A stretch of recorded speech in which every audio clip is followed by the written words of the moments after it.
अर्श अज़ीम की हरकत बंदे की मग़फ़िरत।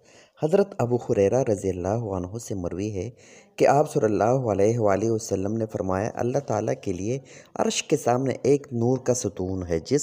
जब बंदा ला इलाहा इल्लल्लाह कहता है तो वो सतून हरकत करने लगता है, तो अल्लाह ताला उसे खामोश रहने का हुक्म देते हैं। वो कहते हैं कि कैसे खामोश रहूँ, आपने इसके कहने वाले की मग़फ़िरत नहीं फरमाई।